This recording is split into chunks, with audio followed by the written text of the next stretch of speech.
Salam kerahiman. Hari ini kita akan bahas sama-sama dari BHF 983, 989, dan 997. Tanggal 23 Agustus. Kita mulai ya dengan doa pembukaan. Dalam nama Bapa dan Putra dan Roh Kudus. Amin. Tariklah saya ya Tuhan, supaya saya ada di dalam Engkau. Cintai saya, supaya saya bisa mengasihi sesama. Amin. Dalam nama Bapa dan Putra dan Roh Kudus. Amin. Kita lihat 983. Hari ini, keagungan Allah menyelimuti dan menerobos jiwaku sampai ke relung-relungnya. Keagungan Allah meliputi diriku dan membanjiri aku, sehingga aku sepenuhnya tenggelam di dalam keagungannya. Aku lebur dan menghilang sepenuhnya di dalam Dia, seperti dalam sumber hidupku, seperti dalam kehidupan yang sempurna. Lanjut 989. Ya Tuhanku dan Allahku, Engkau tahu bahwa hanya Engkaulah yang dikasihi oleh jiwaku. Jiwaku sepenuhnya terbenam di dalam Engkau ya Tuhan. Kalaupun aku tidak memenuhi satupun dari hal-hal yang telah Engkau nyatakan kepadaku, oh Tuhan, aku sungguh merasa damai karena aku telah melaksanakan apa yang dapat aku laksanakan. Aku sungguh-sungguh tahu, oh Tuhan, bahwa Engkau tidak membutuhkan karya-karya kami, hanya kasih yang Engkau tuntut. Lanjut di 997. Malam ini, ketika aku mendengar madah selamat malam Kepala Kudus Yesusku dari radio, tiba-tiba rohku melesat ke pangkuan Allah yang misterius, dan aku tahu apa yang memberikan keagungan kepada suatu jiwa dan apa yang sungguh berarti bagi Allah. Kasih, kasih, dan sekali lagi kasih. Aku tahu bagaimana semua yang ada dipenuhi dengan Allah dan bagaimana kasih Allah seperti itu membanjiri jiwaku sehingga aku tidak mampu melukiskannya. Berbahagialah jiwa yang mengetahui bagaimana mengasihi tanpa syarat, karena disinilah letak keagungannya. Hari ini kita bahas 3 nomor. Kalau 983 itu bicara tentang persekutuan dengan Allah. Sedangkan 997 kita berbicara tentang pengajaran ilahi. Di 983 dikatakan, hari ini keagungan Allah menyelimuti dan menerobos jiwaku sampai ke relung-relungnya. Aku lebur dan menghilang sepenuhnya di dalam Dia, seperti di dalam sumber hidupku, seperti dalam kehidupan yang sempurna. Ini suatu pengalaman sharing yang dialami oleh Suster Faustina dan juga sekaligus sebagai rasa syukur, pujian dan rasa syukur kepada Tuhan. Bisa juga menjadi suatu doanya Suster Faustina bahwa aku lebur dan menghilang sepenuhnya di dalam Dia, seperti di dalam sumber hidupku, seperti dalam kehidupan yang sempurna. Suatu pujian, suatu rasa syukur, dan suatu doa, suatu ungkapan sukacitanya Suster Faustina. Dan dilanjutkan dengan doa Suster Faustina, ya Tuhanku dan Allahku, Engkau tahu hanya Engkaulah yang dikasihi jiwaku. Jiwaku sepenuhnya tenggelam di dalam Engkau. Dalam doa tersebut juga jadi ada satu ungkapan dari Suster Faustina bahwa hanya Engkaulah yang dikasihi oleh jiwaku. Menunjukkan satu prioritas, satu keutamaan yang paling penting, yang paling berharga Hanya Engkau lah yang ada di dalam jiwaku, yang dikasihi oleh jiwaku. Nah, kita lanjut ya dengan permasalahannya ya. Permasalahannya adalah, kalaupun aku tidak memenuhi satupun dari hal-hal yang telah Engkau nyatakan kepadaku. Jadi di sini Suster Faustina mengungkapkan suatu keadaan, suatu kondisi, dikatakan bahwa kalaupun tidak memenuhi satupun hal-hal yang Engkau nyatakan kepadaku, aku sungguh merasa damai. Biasanya kan kita kalau dapat tugas dan tidak bisa melaksanakan, ada perasaan khawatir, nanti bagaimana kalau nggak dilaksanakan ya. Tapi di sini Suster Faustina menunjukkan suatu sharing yang dialami oleh dia, walaupun tidak memenuhi satupun hal-hal yang Engkau nyatakan, tapi aku merasa damai. Karena aku telah melaksanakan apa yang dapat kulaksanakan. Ini satu kunci, satu pengalaman dari Suster Faustina. Tugas itu berhasil atau nggak berhasil, Suster Faustina nggak merasa khawatir, nggak merasa takut, nggak merasa hal-hal yang negatif. Dia tetap merasa damai karena dikatakan karena dia sudah melakukan apa yang dia bisa lakukan.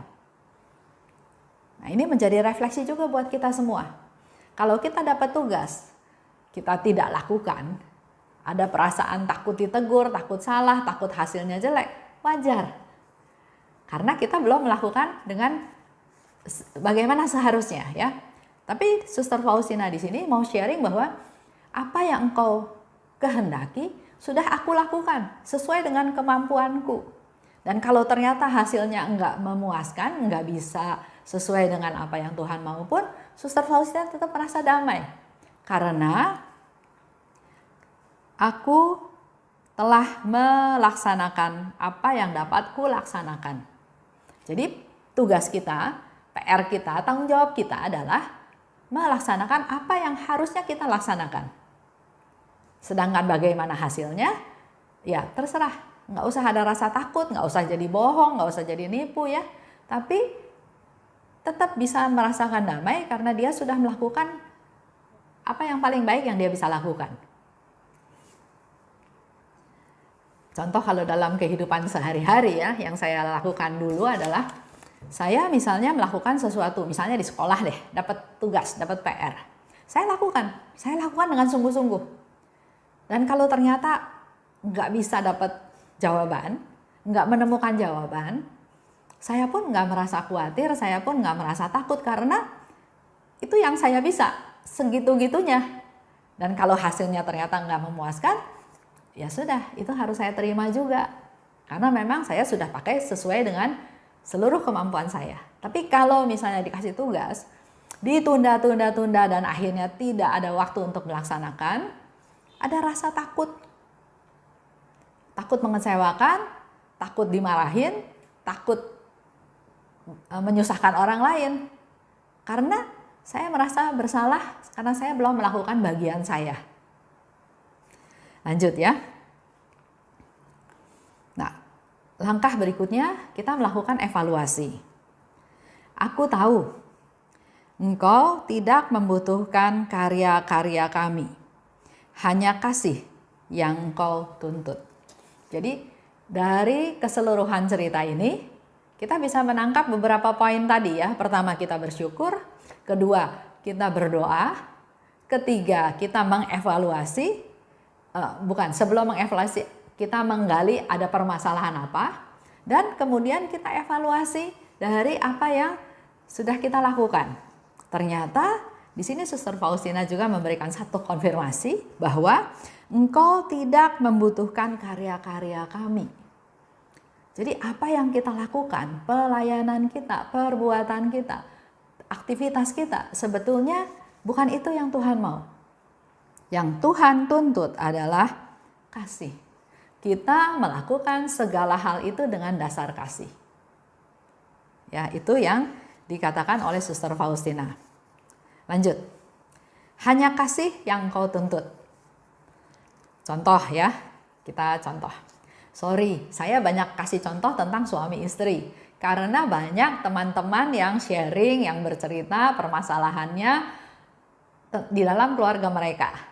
Dan banyak juga cerita tentang perselingkuhan. Jadi itulah banyak cerita sharing yang saya bagikan kepada Bapak Ibu semuanya. Ini juga sama. Suami istri ya.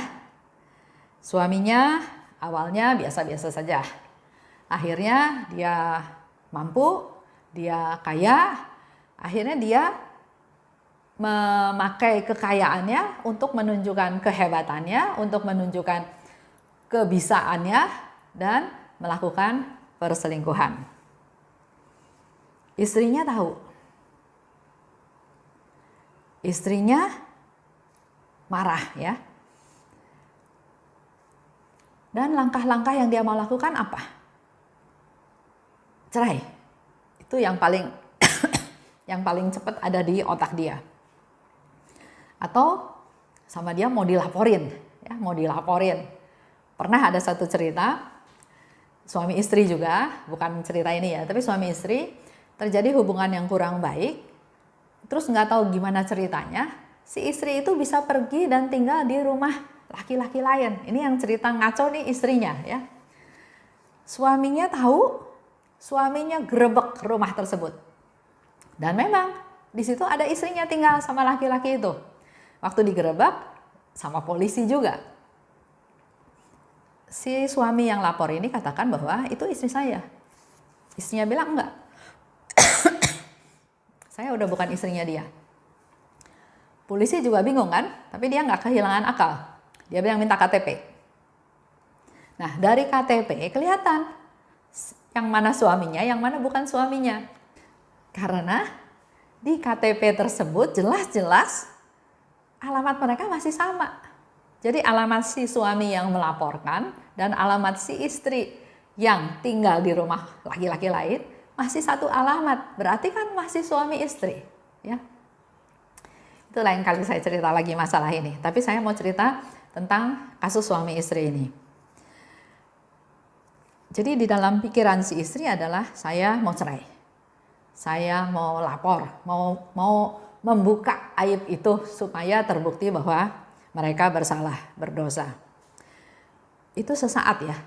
Tapi dia berdoa, dia menumpahkan segala keluh kesahnya kepada Tuhan. Dan Tuhan sepertinya memberikan suatu pencerahan. Sehingga dia sepertinya dibawa ke pengalaman-pengalaman beberapa tahun yang lalu di mana masa bahagia.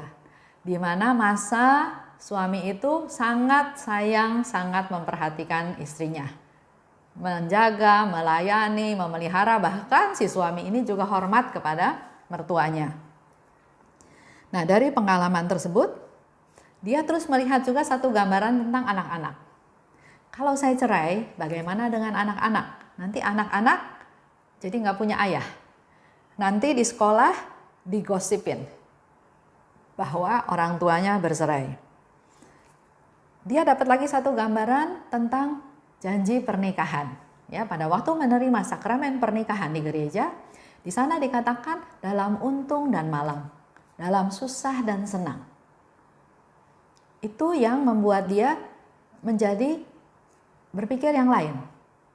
Ya, akhirnya di situ dikatakan juga, diingatkan lagi tentang pesannya daripada Romo pada waktu menerima sakramen pernikahan bahwa pernikahan itu nggak bakal lancar, ya. Pasti ada pasang surut, pasti ada gelombang, pasti ada masalah. Seperti kita di atas perahu, di laut, di lautan, itu ada gelombang, ada badai. Dan perahu ini harus bisa menyesuaikan diri supaya jangan karam, jangan tenggelam, jangan kandas, ya. Akhirnya dia berpikir bahwa saya nggak bisa berpikir hanya dari dasar saya sakit hati, saya marah, saya mau cerai. Dia berpikir dari sisi yang lain. Tuhan mengajarkan saya untuk mengampuni, untuk berbelas kasih, untuk peduli, untuk jangan mementingkan diri sendiri. Karena waktu dia evaluasi, kalau saya cerai, saya kelihatan menang, saya bisa ninggalin suami saya nggak perlu suami saya mau nunjukin bahwa saya bisa hidup tanpa kamu. Jadi fokusnya masih saya ya. Tapi setelah tenang, setelah berdoa, akhirnya fokusnya dia bukan saya lagi. Dia fokusnya adalah kepada Tuhan. Tuhan selalu memberikan firman-Nya, kata-katanya selalu dikatakan mengasihi, mengampuni, lakukan segala hal dengan dasar kasih. Akhirnya dia berpikir, ya saya biar bagaimanapun harus mengasihi suami saya. Suami saya lagi jatuh. Suami saya lagi jatuh, lagi berdosa.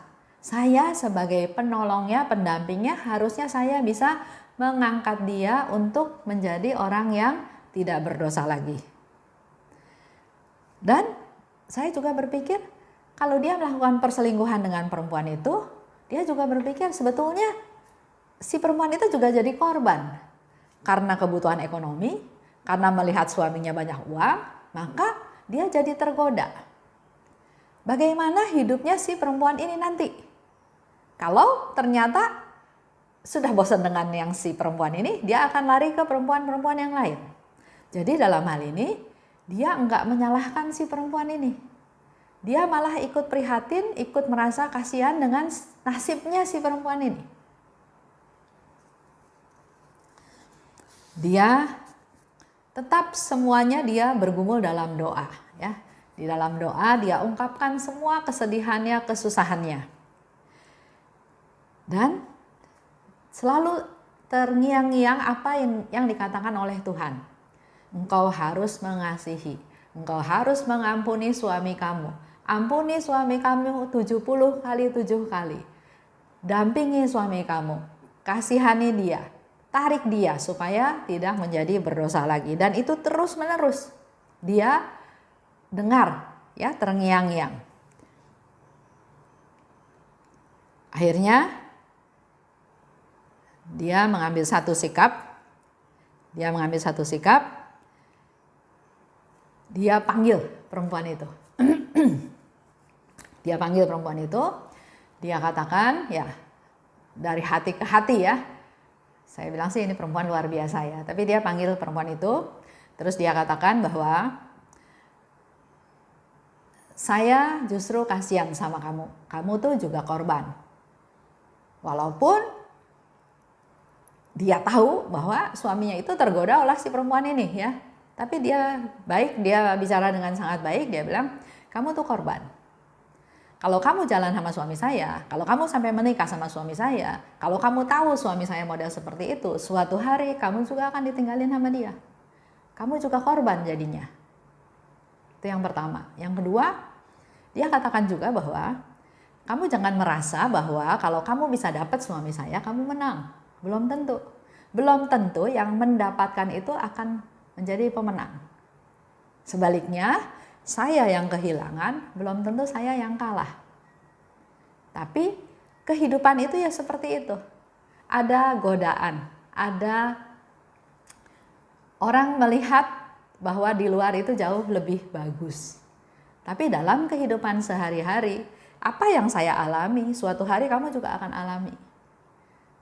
Jadi lebih baik sebelum kamu nanti hidup kamu sia-sia, hidup kamu rusak, lebih baik kamu jangan cari suami saya lagi. Saya ampuni kamu, saya maafkan kamu, bahkan saya kasihan sama kamu. Dalam suatu proses itu ternyata dengan belas kasih, dengan mengasihi, dengan mengampuni, dengan kuasa dari Tuhan, karena dia sudah berdoa dulu, ternyata percakapan itu membawa hasil di mana si perempuan itu akhirnya menjadi sadar. Sadar bahwa dia salah.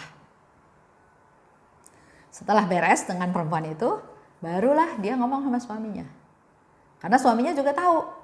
Perempuan itu cerita sama suaminya bahwa istri kamu datang cari saya. Wah, dia udah bayangin. Istrinya pasti marah-marah, istrinya pasti mungkin malah mukul si perempuan itu dan sebagainya dan sebagainya.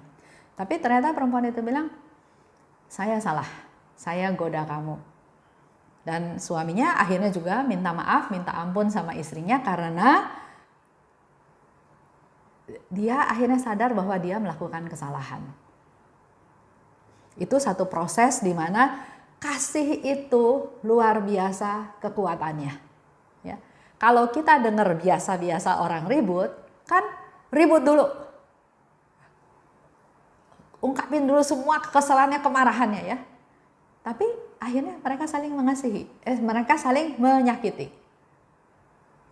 Tapi perempuan ini begitu hebat, dia berdoa pada Tuhan, mengandalkan Tuhan, dia cari Tuhan dan Tuhan memberikan satu flashback cerita-cerita masa lalunya dan akhirnya dia ingat akan janjinya dia di sakramen pernikahan.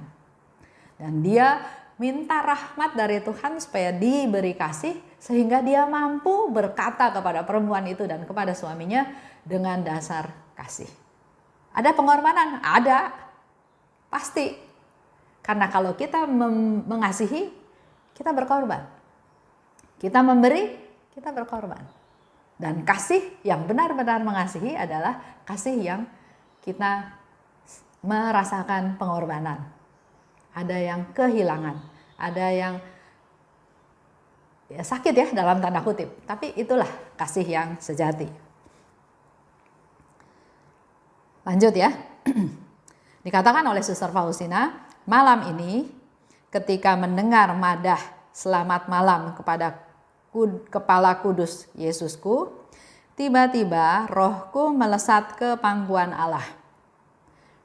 Apa yang sungguh berarti bagi Allah? Kasih. Kasih dan sekali lagi kasih.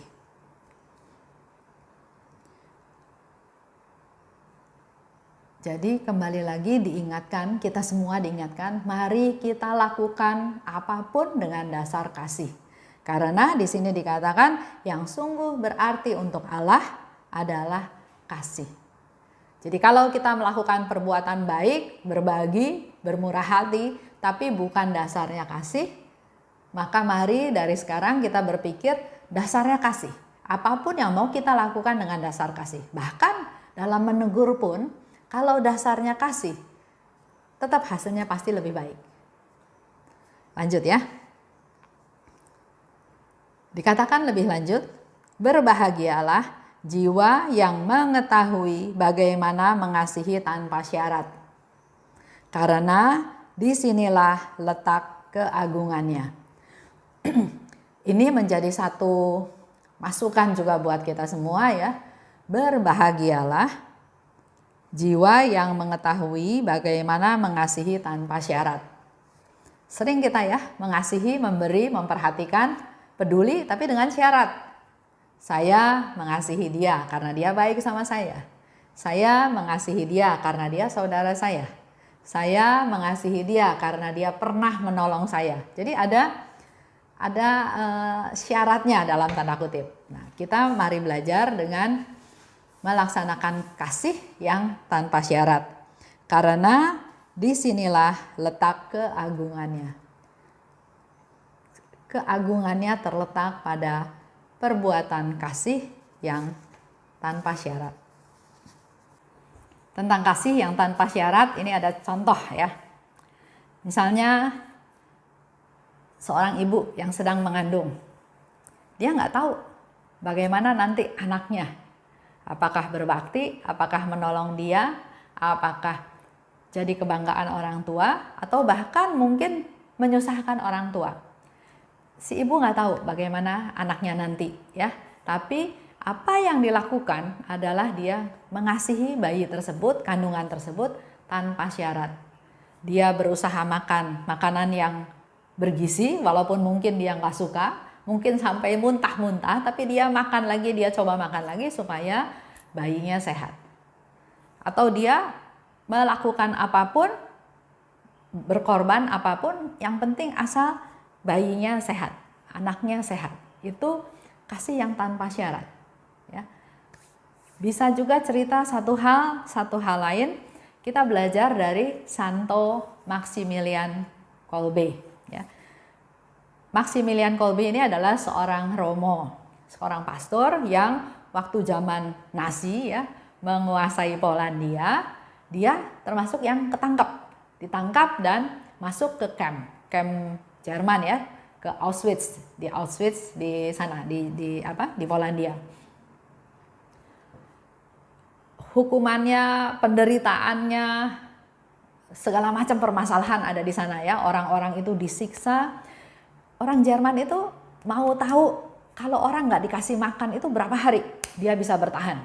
Jadi sama dia ada kelompok orang yang sengaja tidak dikasih makan untuk tahu dia bisa bertahan berapa hari.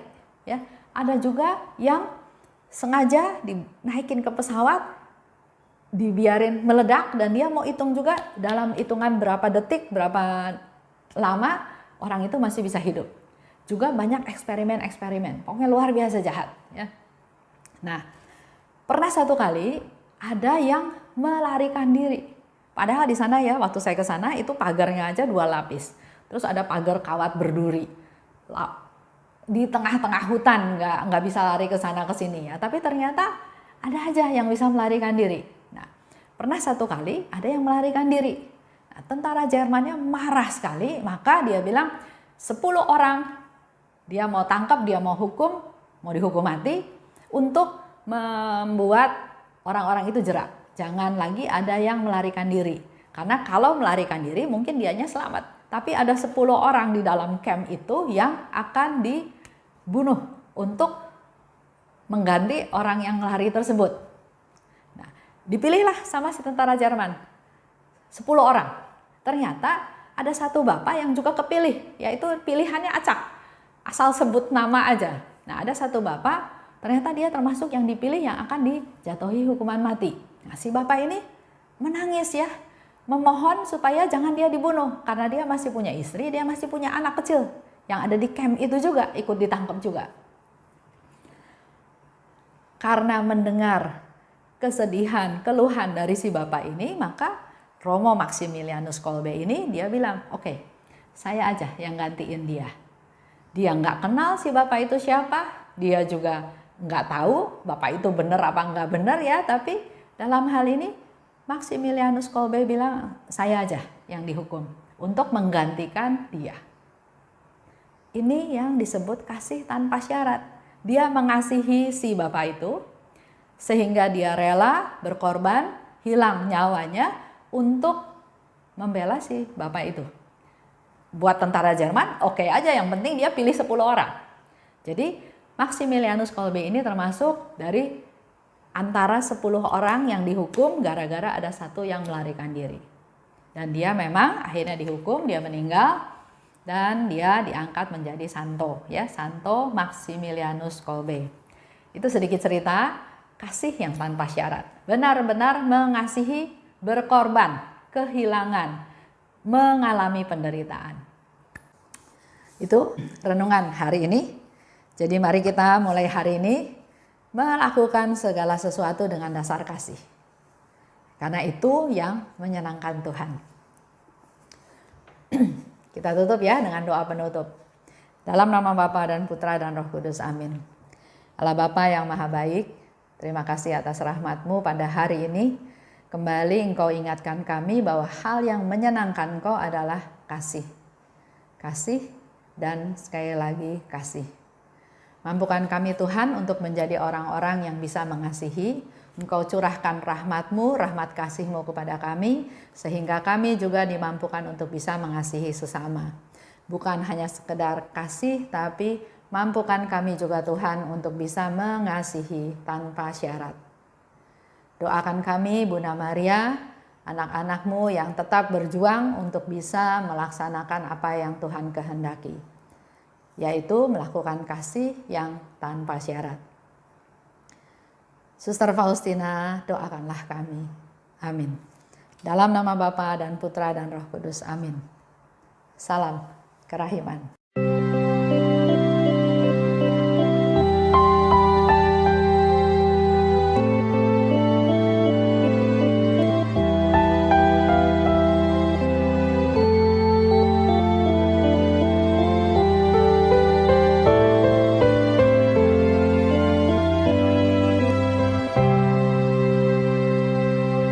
Syukur kepadamu ya Allah,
syukur